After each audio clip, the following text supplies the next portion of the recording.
Hey there, knowledge seekers. So picture this. You're a turkey living your best life.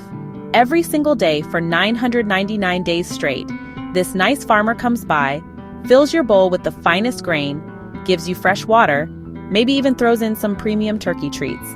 Life is predictable, life is good, and if you could graph your existence, it would be a beautiful, steady upward trend of comfort and contentment. I am a turkey. You've become quite the turkey philosopher, actually. Based on your extensive data collection, all 999 days of it, you've developed what you call the eternal benevolence theory.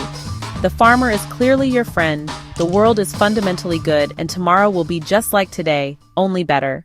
But then comes day 1000, Thanksgiving Day. Hey, buddy. Now, from the turkey's perspective, what happened on day 1000 was completely unpredictable, catastrophic, and changed everything. A true black swan event, if you will. But from the farmer's perspective, well, he's been planning this all along. He marked his calendar, sharpened his axe, and probably already invited the relatives over for dinner. This little parable perfectly illustrates one of the most revolutionary ideas to hit the world of economics, finance, and human prediction in decades. And it comes from a man who not only predicted the 2008 financial crisis, but actually made a fortune from it, while Harvard-trained, navy blue-suited risk analysts watched their mathematical models crumble like a house of cards.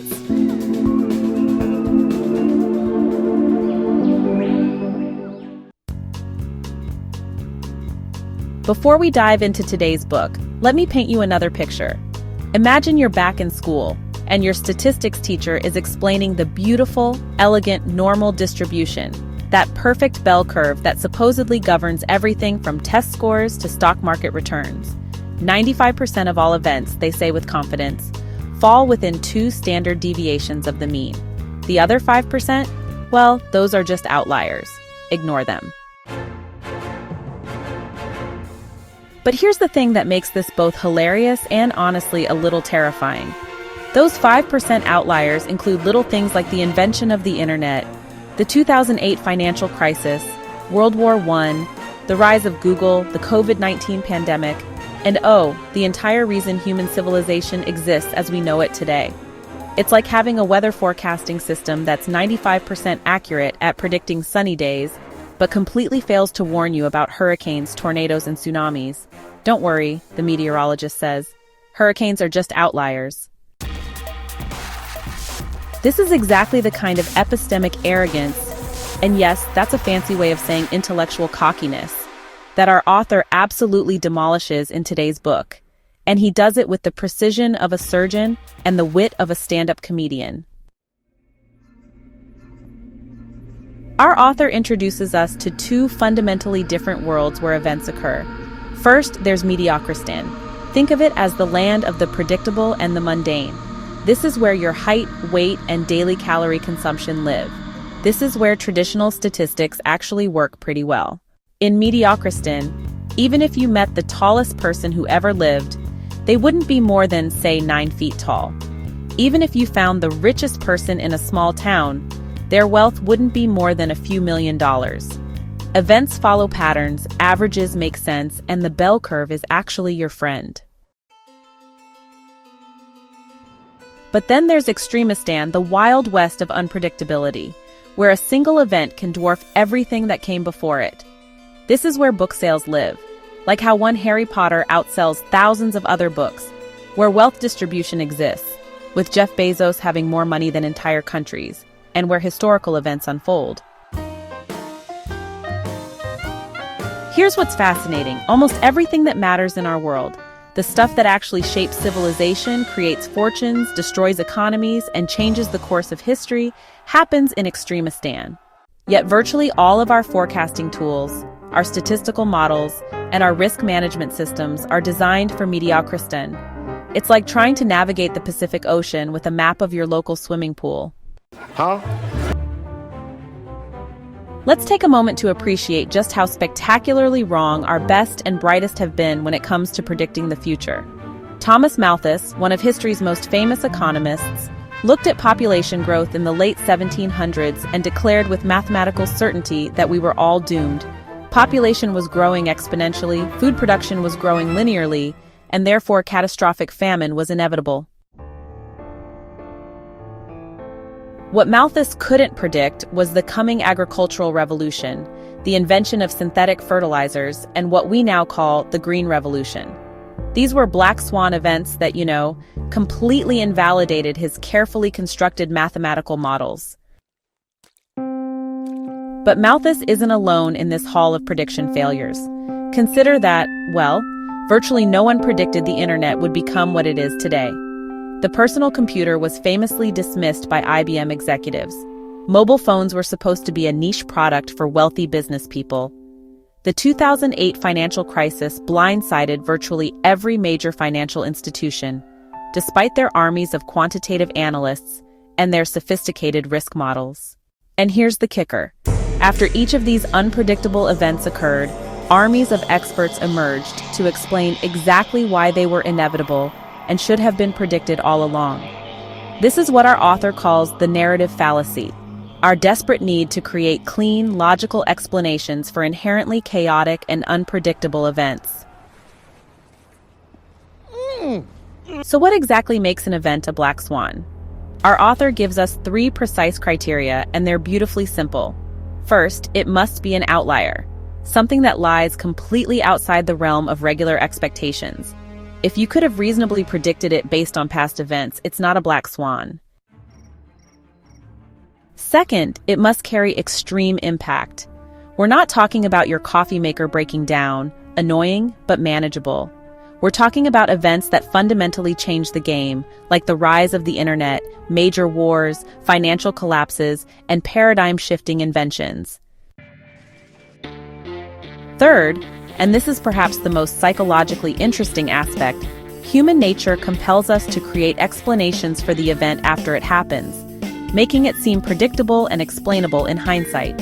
We can't help ourselves. We need these events to make sense, even when they fundamentally don't. Think about it. How many documentaries have you seen that explain exactly why the 2008 financial crisis was inevitable and should have been seen coming? How many books detail the obvious signs that the internet was going to revolutionize everything? This retroactive sense-making is so powerful that it actually prevents us from learning the real lesson. The future is far more unpredictable than we think.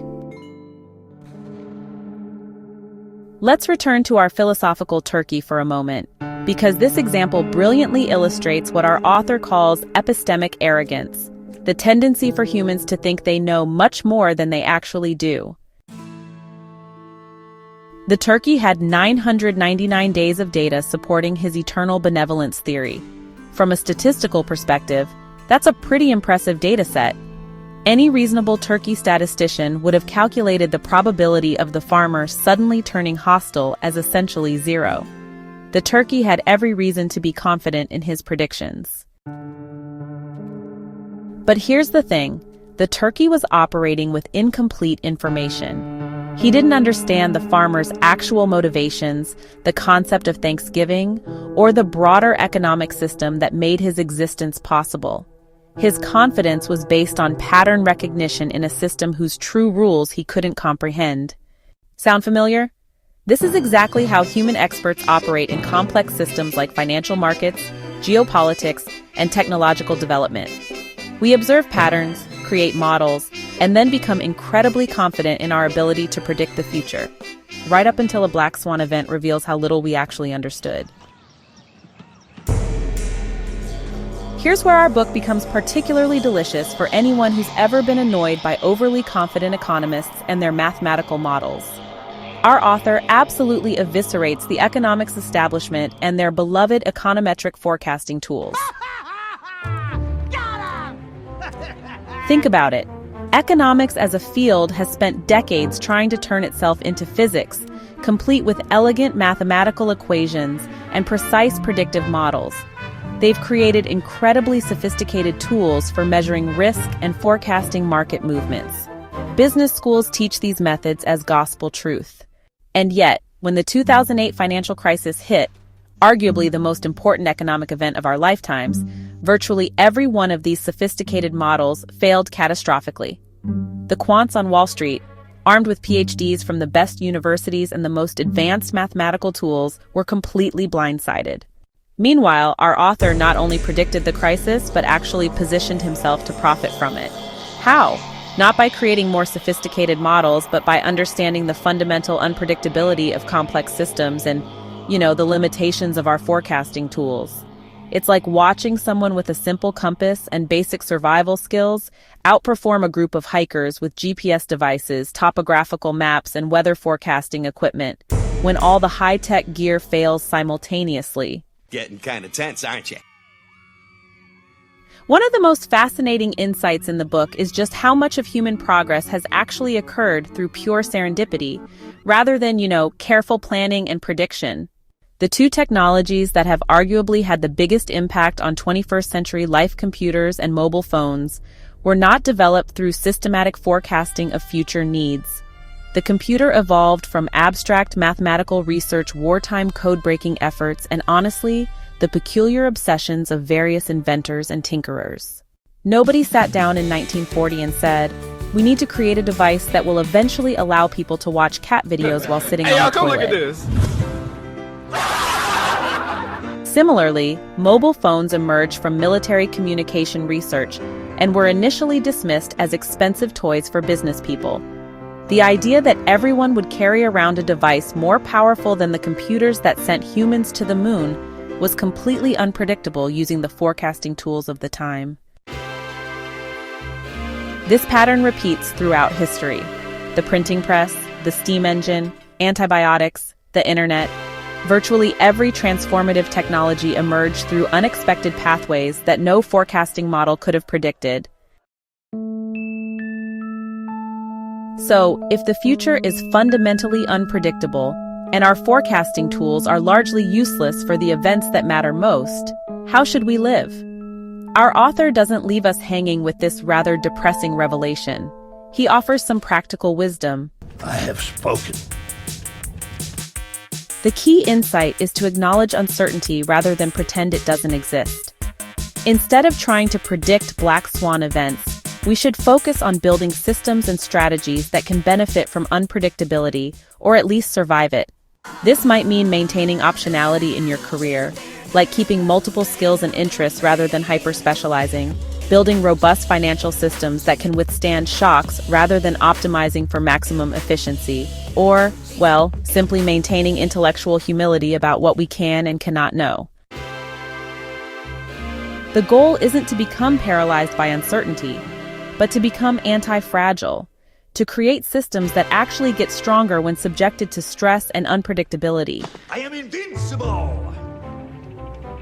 And this revolutionary framework comes from The Black Swan, The Impact of the Highly Improbable by Nassim Taleb, published by Random House in 2007. At 444 pages, this isn't a light beach read, but it's absolutely essential reading for anyone who wants to understand how the world actually works, rather than how we pretend it works. What makes this book particularly powerful is how Taleb manages to be both intellectually rigorous and refreshingly honest about the limitations of human knowledge. He doesn't try to replace one set of flawed forecasting tools with another set of better tools. Instead, he fundamentally challenges our entire approach to prediction and risk management. The book is also remarkably accessible. Taleb specifically includes directions for readers to skip the more technical chapters if they're not interested in the mathematical details. The core insights are presented in clear, engaging prose that doesn't require a PhD in statistics to understand. One of the central themes is the danger of what Taleb calls scientism, the misapplication of scientific methods to domains where they don't actually work. Just because we can create mathematical models doesn't mean those models reflect reality. Just because we can calculate probabilities doesn't mean we're actually capturing the true risk in complex systems. Another crucial theme is the psychological dimension of prediction failures.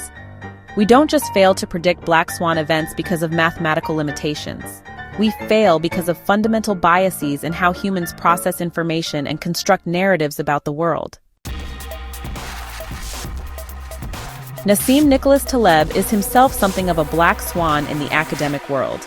He's a former trader who became a philosopher, a statistician who attacks statistics, and an academic who openly criticizes academic establishments. He's also the author of Fooled by Randomness and The Bed of Procrusts, forming what he calls the Incerto series. What gives Taleb particular credibility is that he's not just a theoretical critic. He's someone who actually put his ideas into practice and, well, made a fortune doing so. During the 2008 financial crisis, while major banks were collapsing, Taleb's investment strategies actually profited from the chaos he had predicted. Today, he's in demand by organizations like NASA, and even his former critics in the academic establishment have begun to acknowledge the validity of his insights. The Black Swan is ultimately about intellectual humility, about recognizing the limits of what we can know and plan for. In a world obsessed with data, metrics, and predictive models, this message is both revolutionary and essential. Whether you're interested in economics, statistics, philosophy, or just want to understand why experts are wrong so often about the things that matter most, this book will fundamentally change how you think about uncertainty and prediction. It's not just an academic exercise, it's a practical guide for navigating an unpredictable world with wisdom rather than false confidence. And in our current era of exponential technological change and increasing complexity, that wisdom has never been more valuable. So if you're ready to have your assumptions challenged and your thinking transformed, I highly recommend diving into The Black Swan. Just don't expect it to help you predict the future. Expect it to help you understand why that's impossible and why that's actually okay. Thanks for watching, and remember, the most important events in your life will probably be the ones you never saw coming. The question is, will you be ready for them? Hey, thanks so much for hanging out with me today. If you're interested in diving deeper into this book, I've left some links down in the description. You can use it to grab yourself a copy and keep the adventure going. And if you're in the mood for more great reads, don't go just yet. Click on one of the videos popping up right now that I think you'll love. And don't forget to give this review a like, leave a comment, or even subscribe if you'd like to see more. Every bit of support helps us grow this little community of book lovers. See you in the next one.